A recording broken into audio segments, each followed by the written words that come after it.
आजाद भारत में armed forces special power act का इस्तेमाल पहली बारी 1958 में किया गया था। यह शायद बात आपने मॉडर्न हिस्ट्री में भी पढ़ी हो कि कॉलोनियल पास्ट में 1942 के दौरान जब क्विट इंडिया मूवमेंट चल रहा था तब अंग्रेजों ने इस कानून को इन्वोक किया था। तो यानी कि ये जो कानून है इसके ओरिजिन्स जो हैं वो कॉलोनियल है। एफ्स्पा को लेके बहुत सारी डिबेट्स होती हैं, बहुत डिस्कशंस होती हैं, ह्यूमन राइट कंसर्न्स आते हैं, सिविल सोसाइटी कंसर्न्स आते हैं कि ये कानून बहुत बेहुदा है, बहुत ड्रैकोनियन है, बहुत हैवानियत है इस कानून में, इनोसेंट लोगों को मारा जा रहा है। तो मैंने सोचा कि आइए आज इस वीडियो में इस कानून के बारे थोड़ा समझते हैं।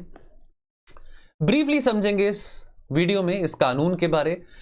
आखिर में ऐसी कौन सी प्रोविजंस हैं इस कानून में जो कि इस कानून को कंट्रोवर्शियल बनाती हैं, और क्या सुप्रीम कोर्ट के द्वारा, सरकार के द्वारा कोई कमेटी बैठाई गई थी जिसने कहा कि यह कानून को रिपील कर दो।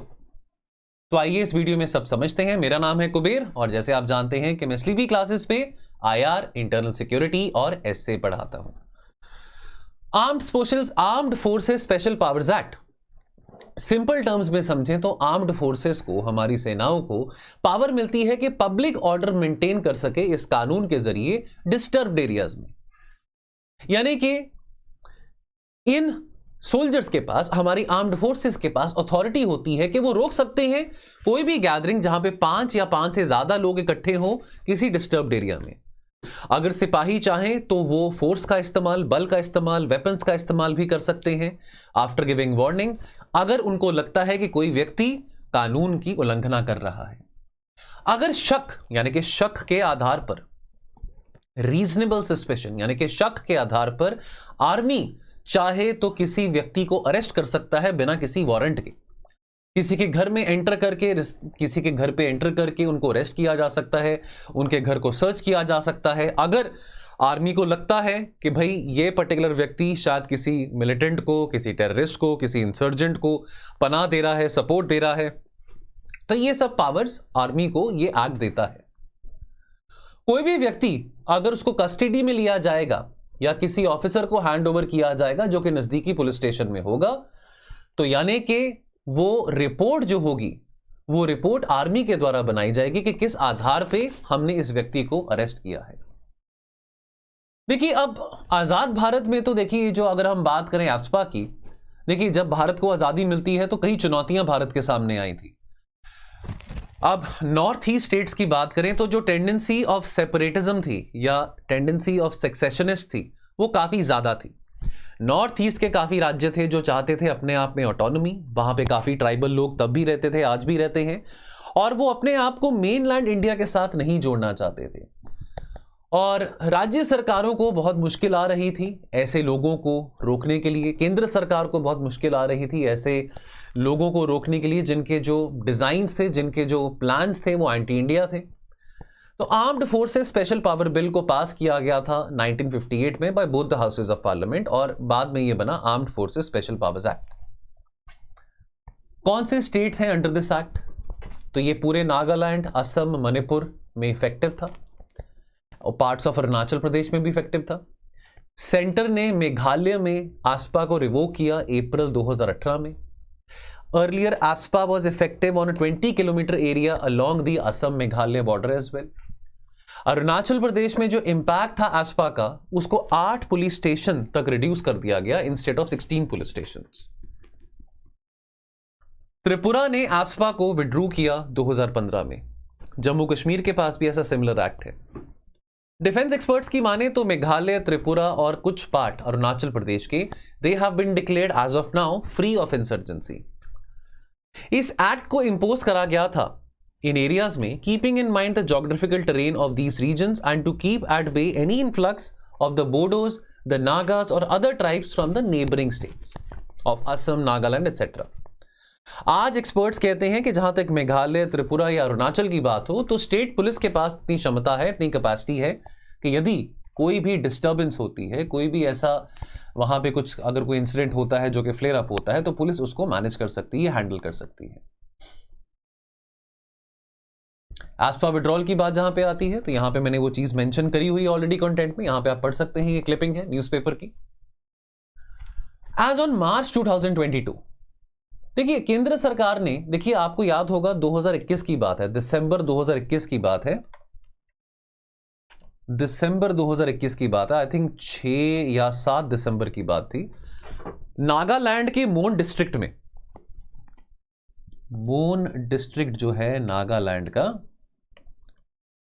वहां पे अपेरेंटली हमारे जो स्पेशल पैरा 22 कमांडोज थे, एक आर्मी की स्पेशल यूनिट होती है जो कि surgical strike operations carry out करते हैं, ये स्पेशल कमांडोज, पैरा कमांडोज को अपेरेंटली एक इंटेल इनपुट मिली थी कि एक बस में लगभग 13-14 इंसर्जेंट्स जा रहे हैं। अब वो इंटेल इनपुट गलत निकली, उस बस में 13-14 बच्चे सवार थे, नौजवान सवार थे, लेकिन वो कोई दहशतगर्दी नहीं थे, कोई इंसर्जेंट्स नहीं थे, लेकिन अनफॉर्चुनेटली उस रॉन्ग इंटेल इनपुट के कारण आर्मी ने उन 13-14 बच्चों को मार गिराया। बहुत हंगामा हुआ नागालैंड में, ह्यूमन राइट ग्रुप्स हैं, सिविल सोसाइटीज जो ऑर्गेनाइजेशंस, उन्होंने इस बात का हंगामा उठाया, और हंगामा सही भी था कि देखिए आर्मी क्या कर रही है, कि देखिए इनोसेंट बच्चों को मार दिया, एस्पा को हटा देना चाहिए, एस्पा को कंप्लीटली हटा देना चाहिए। तब से केंद्र सरकार की कोशिश रही है कि एस्पा को कैसे धीरे धीरे आहिस्ता आहिस्ता उत्तर पूर्व के सारे ही राज्यों में से तकरीबन निकाला जा सके। सो एज ऑन मार्च 2022 केंद्र सरकार ने पार्ट्स ऑफ एस्पा रिड्यूस किए, कहां से, from the 3 north eastern states of Assam, Nagaland and Manipur. AFSPA अभी भी इफेक्ट में है in parts of these 3 states as well as parts of Arunachal Pradesh and Jammu and Kashmir. कुछ पार्ट्स ऑफ अरुणाचल प्रदेश में एस्पा हटा दिया गया है, कुछ पार्ट्स ऑफ अरुणाचल प्रदेश में अभी एस्पा का कानून है। तो देखिए टाइमलाइन यहां पे मैंने डिस्कस करी हुई है, टाइमलाइन ये न्यूज़पेपर की क्लिपिंग है। तो पहली बारी एस्पा का नाम कब आता है, एस्पा कानून इन्वोक किया जाता है अगस्त 1942 में, यानी कि आज से अराउंड 81 ईयर्स बैक, जब आपका क्विट इंडिया मूवमेंट होता है। एस्पा के चलते आपने इरोम शर्मिला का भी नाम सुना होगा, मणिपुर एक्टिविस्ट हैं इरोम शर्मिला, जिनको आयरन लेडी ऑफ मणिपुर भी कहा जाता है। सन 2000 में एक मैसेकेयर हुआ था, और उस मैसेकेयर में बहुत सारे लोग मारे गए थे मणिपुर में, और उसके चलते इनकी एक बहुत बड़ी हंगर स्ट्राइक रही थी इरोम शर्मिला की, और इनका यह कहना था, इनकी लड़ाई इस बात पे थी सरकार से कि मैं चाहती हूं कि एस्पा का जो कानून है वो कंप्लीटली हटा देना चाहिए हर एक उत्तर पूर्व के राज्य से। इन्होंने काफी लंबा समा निकाला हंगर स्ट्राइक का, आपने इनकी इमेजेस देखी होंगी टीवी पे, न्यूज चैनल्स पे। ये इनको जो फीड किया जा रहा था वो एक पाइप के जरिए फीड किया जा रहा था फ्रॉम द नोज। इनकी बहुत बड़ी स्ट्रगल रही, बाद में इन्होंने अपना पॉलिटिकल करियर भी बनाने की कोशिश करी, आम आदमी पार्टी से इन्होंने इलेक्शंस कंटेस्ट करे, इनको जीत नहीं मिली, बट बहरहाल इनकी बहुत बड़ी लड़ाई रही थी एस्पा कानून को हटाने के लिए।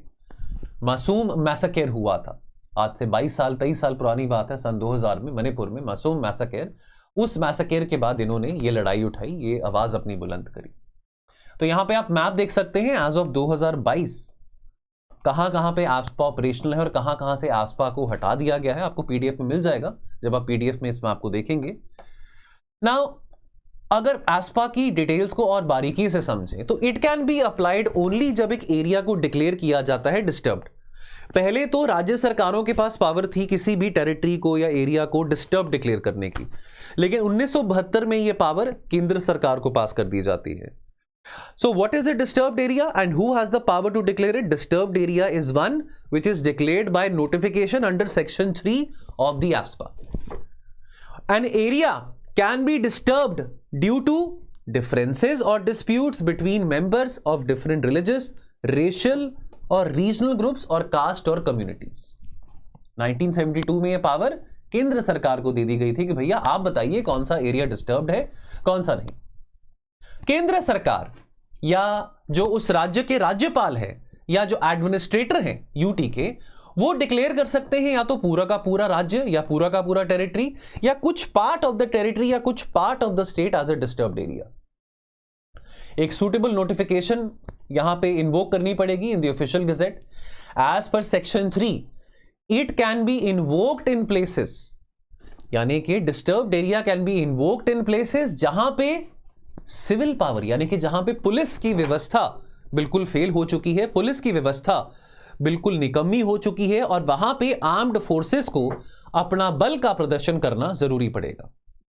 सेक्शन 3 जो है एस्पा का, प्लीज इन बातों को ध्यान से नोट करिए, ये टेक्निकल बातें यहां पे पढ़ रही हैं। एस्पा को लेके बातें तो बहुत सारी वीडियोस में होती हैं, यूट्यूब पे बहुत सारे वीडियोस मिल जाएंगे, लेकिन एस्पा ड्रैकोनियन क्यों है, वही मेरा मकसद था ये वीडियो बनाने का, आपको बता सकूं कि क्यों एस्पा में क्या ऐसे प्रोविजन है जो कि इस कानून को बहुत एक ड्रैकोनियन कानून बनाते हैं, ड्रैकोनियन लॉ बनाते हैं। तो section 3 of the AFSPA act राज्यपाल को एम्पावर करता है ऑफ द स्टेट और the UT to issue an official notification on the gazette of India following which, केंद्र सरकार के पास अथॉरिटी होती है कि वो उस राज्य को, उस स्टेट को या उस यूनियन टेरिटरी को आर्म्ड फोर्सेस भेजेंगे for aid, for civilian aid. Civilian aid की जब बात आती है, यानी कि पुलिस तो ऑलरेडी है वहां पे, लेकिन पुलिस की मदद करने के लिए आर्मी को उस पर्टिकुलर एरिया में डिप्लॉय किया जाता है।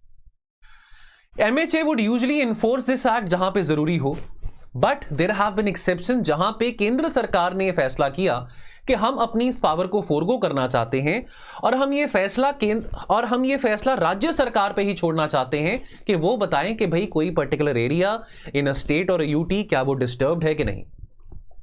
इनफैक्ट होम मिनिस्ट्री ने अपनी पावर गिव अप कर दी थी to impose the disturbed areas tag on Assam and Manipur. एक बार कोई रीजन, कोई एरिया डिस्टर्ब डिक्लेयर हो जाए, once declared disturbed, the region has to maintain the status quo for a minimum of 3 months as per the Disturbed Area Special Courts Act 1976। Technical बातें हैं, रट्टा मारना पड़ेगा। और प्रोविजंस क्या हैं? सेक्शन 4 धारा 4 क्लॉज ए, महज एक शक के आधार पे एक नॉन कमीशन्ड ऑफिसर के पास पावर होती है कि वो किसी व्यक्ति को गोली मार सकता है।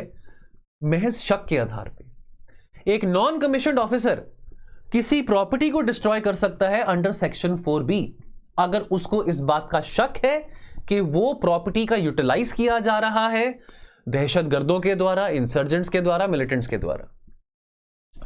धारा 4C एस्पा कानून की यह कहती है कि anyone can be arrested without a warrant, अगर शक के आधार पे ऐसा लगता है कि उस व्यक्ति ने, यदि वो आदमी है या औरत है, कोई ऐसा कॉग्निजेबल ऑफेंस कमिट किया है, cognizable offence under the IPC. धारा 4D ये कहती है कि फोर्स का इस्तेमाल किया जा सकता है किसी भी घर पे, किसी भी प्रेमिसेस पे एंटर करके सर्च करना। किसके आधार पे? शक के आधार पे। अगर शक है आर्मी को कि देखो उस घर में या उस मोहल्ले में या उस बिल्डिंग में यहां पे मिलिटेंट्स, इंसर्जेंट्स छुपे हुए हैं, पनाह ले रहे हैं, तो शक के आधार पे किसी भी प्रेमाइसेस का सर्च किया जा सकता है। पहले तो एब्सोल्यूट इम्यूनिटी दी जाती थी आर्म्ड पर्सोनल को कि भैया आपका बाल बांका नहीं होगा, आपको एब्सोल्यूट इम्यूनिटी है, जिसको गोली मारनी है मारो, जिसका घर चेक करना है करो, जिसको अरेस्ट करना है करो बिना वारंट के। 2016 में सुप्रीम कोर्ट ने यह रूल किया कि कोई भी ऐसी मौत होती है, कोई भी ऐसी डेथ होती है by the armed forces in a disturbed area involving either a common person और एन इंसर्जेंट, उसको थरली इन्वेस्टिगेट करना बहुत जरूरी है कि क्या वो डेथ एक्स्ट्रा जुडिशियल तो नहीं हुई है, क्या टॉर्चर करके तो नहीं मारा गया है, क्या फेक एनकाउंटर करके तो नहीं मारा गया है। कोई इम्यूनिटी नहीं मिलेगी, कोई राहत नहीं मिलेगी आर्म्ड फोर्सेस को अगर वो अपराध किसी डिस्टर्ब्ड एरिया में भी कमिट किया गया हो एस्पा की पावर को यूटिलाइज करते हुए।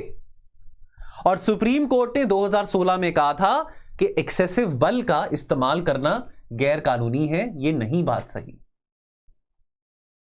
It has been alleged argument against ASPA, तो argument against ASPA और argument in favor of ASPA ये हम बात करेंगे। तो ये allege किया गया है कि जो immunity grant की जाती है by the act, this has led the armed forces to misuse the powers given to them by this act, और उसके चलते, पावर मिसयूज के चलते फेक एनकाउंटर्स हो रहे हैं, इनोसेंट लोगों को मारा जा रहा है और सेक्सुअल असॉल्ट हो रहा है। ये आर्ग्यूमेंट अगेंस्ट ASPA में आते हैं।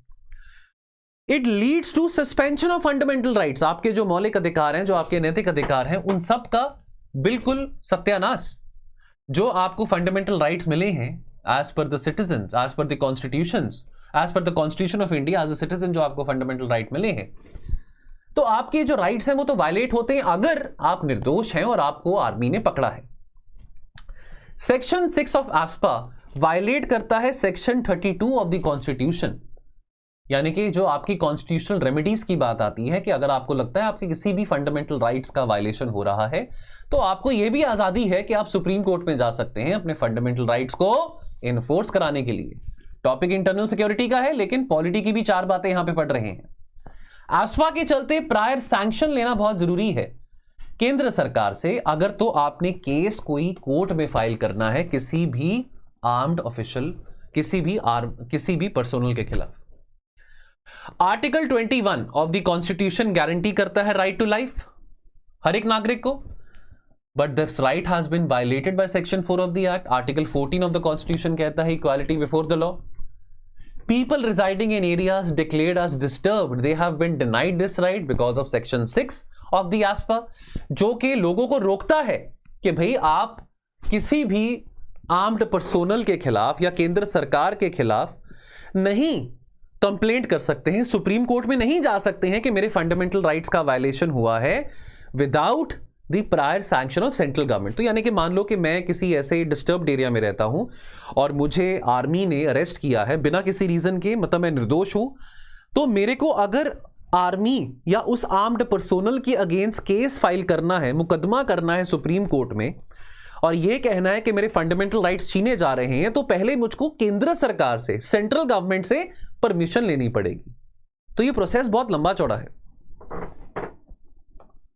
तो कहीं ना कहीं डेमोक्रेसी, लोकतंत्र की जो भावना है उसको कमजोर करती है एस्पा के जो प्रोविजन है।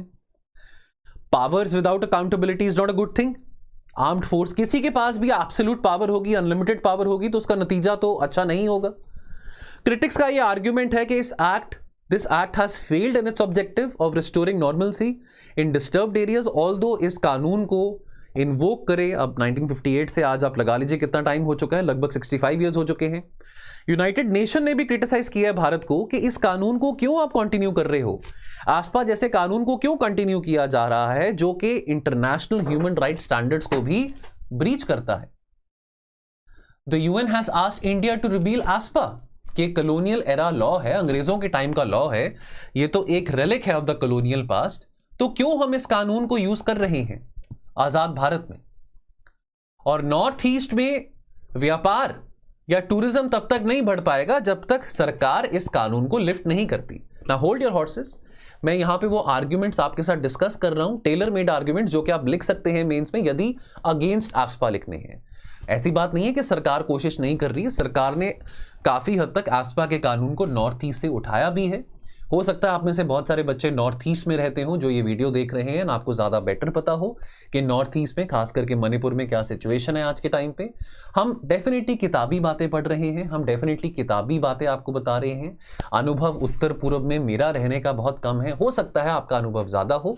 अगर आपको लगता है कि आपका अनुभव ज़्यादा है उत्तर पूर्व में, अगर आप उत्तर पूर्व में रहने वाले हैं, नॉर्थ ईस्ट के रहने वाले हैं, आपने कोई इन द रीसेंट पास्ट अगर देखा है कि कुछ सिचुएशन ऐसी घटी है जहां पे एस्पा के कानून को मिसयूज किया गया है, या यदि आपको लगता है कि सरकार की नीतियों के कारण, सरकार की योजनाओं के कारण उत्तर पूर्व में खुशहाली आ रही है, शांति आ रही है, तो कमेंट सेक्शन में जरूर मेंशन करिएगा। 2005 की जो रिकमेंडेशन थी ऑफ द जस्टिस जीवन रेड्डी कमीशन, वहां पे यह बात कही गई थी कि ह्यूमनाइज करिए एस्पा को। प्रधानमंत्री मनमोहन सिंह उस वक्त 2005 में प्रधानमंत्री थे, उन्होंने 2005 में Veerappa Moily led second ARC और 2013 में जो जस्टिस जीएस वर्मा कमेटी थी, जो कि वो हॉरिफिक निर्भया रेप केस के बाद जो कमेटी बनाई गई थी, यहां पे भी एस्पा के इस एस्पेक्ट्स को देखने की बात करी गई थी। और ये इंश्योर किया गया था कि जहां पे आर्म्ड पर्सोनल ने अपनी पावर का मिसयूज करके औरतों पे अत्याचार किया है, रेप किए हैं, तो ऐसे लोगों को सजा जरूर मिलनी चाहिए। जस्टिस जीवन रेड्डी कमीशन बहुत इंपॉर्टेंट कमेटी का नाम है जब एस्पा की बात होती है, प्लीज नोट कर लेना। मेंस में टाइम कम होता है लिखने के लिए, इस करके वहां पे आपने जब एस्पा की बात आती है कि एस्पा के कानून को रिपील करना चाहिए कि नहीं करना चाहिए, जस्टिस जीवन रेड्डी कमीशन के बारे आपने जरूर लिखना है। अब कुछ आर्ग्यूमेंट्स इन फेवर ऑफ एस्पा कि भाई आर्म्ड फोर्सेस को अगर आप पावर नहीं देंगे तो ऐसे तो जो मिलिटेंट्स हैं, जो ऐसे हमारे इंसर्जेंट्स हैं, उनके पास तो बहुत सोफिस्टिकेटेड वेपन्स हैं।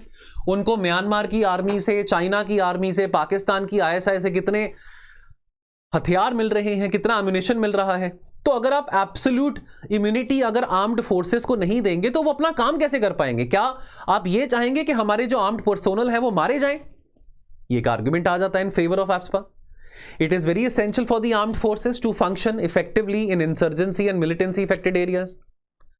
इस एक्ट के प्रोविजंस ने बहुत इंपॉर्टेंट रोल प्ले किया है लॉ एंड ऑर्डर को मेंटेन करने के लिए डिस्टर्ब्ड एरियाज में, जिसके चलते हम अपनी देश की अखंडता और स्वतंत्रता को बचा पाए हैं. There is a distinct possibility of districts where the ASPA is lifted. अगर ऐसा होता है, अगर ASPA को बिना सोचे समझे लिफ्ट किया जाता है, तो उन डिस्ट्रिक्ट्स में हो सकता है कि जो घुसपैठिए हैं, जो दहशतगर्द हैं, जो इंसर्जेंट्स हैं, वो वहां पे पनाह ले सकते हैं. These can be used whenever pressure increases in areas जहां पे आर्मी को डिप्लॉय किया जाता है. जितने बलिदान, जितने सैक्रिफाइसेस हमारे सिक्योरिटी फोर्सेस ने इतने सालों से किए हैं, उस सब का तो कोई फायदा नहीं होगा, वो सब व्यर्थ हो जाएंगे अगर एस्पा को बिना सोचे समझे रिपील कर दिया जाए. और आर्मी लड़ नहीं सकती है जब तक उसके पास बेसिक पावर्स नहीं है to carry out its mandate, और उस पावर के लिए ऐसे कानून का होना बहुत जरूरी है. अगर एस्पा को हटा दोगे तो क्या पता जम्मू कश्मीर भारत के साथ ना जुड़ा रहे. टेंडेंसीज जम्मू कश्मीर में भी है सेपरेटिज्म की. कितने सारे आर्म्ड पर्सोनल, बिकॉज हम जब एस्पा की बात करते हैं नॉर्थ ईस्ट नहीं, जम्मू कश्मीर की भी बात समझनी है. कितने सारे लोगों ने अपनी जान गंवाई है, जान दी है. They have died at the hands of insurgents and militants. तो उनको empower करने के लिए बहुत क्रूशल है ऐसे कानून बनाना. हाँ, ये बात जरूर है कि एक मिडिल ग्राउंड जरूर बनाना पड़ेगा, जहां पे middle ground is always very important. But ये कहना कि कानून को कंप्लीटली रिपील कर दो absolutely everywhere from the country without applying any logic, that won't be good. तो 2014 में केंद्र सरकार ने एक 5 मेंबर कमेटी बिठाई थी हेडेड बाय जस्टिस बीपी जीवन रेड्डी, जस्टिस जीवन रेड्डी कमेटी, जिसने एस्पा को रिव्यू किया था. इस कमेटी ने अपनी रिपोर्ट 2005 में सबमिट करी और इस कमेटी का कहना था कि एस्पा को रिपील कर दिया जाए, और इस कमेटी का यह भी कहना था कि युवापा कानून जो है उसको भी मॉडिफाई किया जाए to clearly specify the powers of armed forces and central forces. UAPA कानून को लेकर चलो अब काफी ज्यादा चेंजेस आ गए हैं, खैर उसके बारे हम इस वीडियो में बात नहीं कर रहे हैं. लेकिन जस्टिस जीवन रेड्डी कमेटी की रिकमेंडेशंस क्या थी, ये आपके लिए होमवर्क है. आपने थोड़ा सा गूगल सर्च करना है क्या क्या जस्टिस जीवन रेड्डी कमेटी ने कहा था. कोई 3 रिकमेंडेशन उस कमेटी की आप कमेंट सेक्शन में लिख सकते हैं वेरी ब्रीफली, ताकि मुझे पता लगे कि आपने इतना लंबा वीडियो देखा है कि नहीं देखा. लेकिन इस कमेटी का नाम आपने याद रखना है जब रिपीलमेंट ऑफ एस्पा की बात आती है. तो बाकी दोस्तों ये था हमारा वीडियो. काफी कोशिश करी है थोड़ा सा डिटेल्ड तरीके से बना के इस वीडियो को आपके सामने पेश करूं. जाने से पहले एक एडवर्टाइजमेंट, वो है हमारा जनरल स्टडीज का quality investment, quality improvement programme, which is an investment only, an investment of 12,000 rupees. So you don't want coaching, आपको कोचिंग नहीं चाहिए, आपने महंगी लाख, 1.25 लाख, 1.5 लाख की कोचिंग ऑफलाइन ऑनलाइन कहीं नहीं लेनी है. आपको किसी भी कोचिंग सेंटर का मटेरियल नहीं चाहिए, आपने कोई कोचिंग नहीं लेनी है. यूट्यूब के वीडियोस देख के आपको लगता है आपका काम बन जाएगा, वेल दैट्स फेयर इनफ. लेकिन स्लीपी क्लासेस आपकी मदद करना चाहता है एक बहुत कॉस्ट इफेक्टिव तरीके में. ये क्वालिटी इंप्रूवमेंट प्रोग्राम है फॉर यूपीएससी 2024. चाहे वो प्रीलिम्स की बात है, चाहे वो मेंस की बात है, कुछ वैल्यू एडिशन कंटेंट आपको दिया जाएगा. बहुत सारी टेस्ट सीरीज आपको यहां पे देखने को मिलेगी, स्ट्रेटेजिक और एकेडमिक मेंटरशिप आपको देखने को मिलेगी, कंटेंट लेक्चर्स आपको क्वेश्चन आंसर फॉर्मेट में देखने को मिलेंगे, और प्रीलिम्स के समय आपको रेफरेंस मटेरियल भी मिलेगा. तो होलिस्टिक कोर्स है जो कि आपके प्रीलिम्स और मेंस दोनों की नीड्स को केटर कर रहा है. यदि अच्छा लगे तो टोल फ्री नंबर पे कॉल जरूर करना, फोन जरूर उठाएंगे हम. सो आपसे विदा लेता हूं, मिलेंगे बहुत जल्द अगले वीडियोस में. इंटरनल सिक्योरिटी की जो सीरीज थी वो यहां पे खत्म होती है, कोई और नई सीरीज में मिलेंगे. Thank you so much.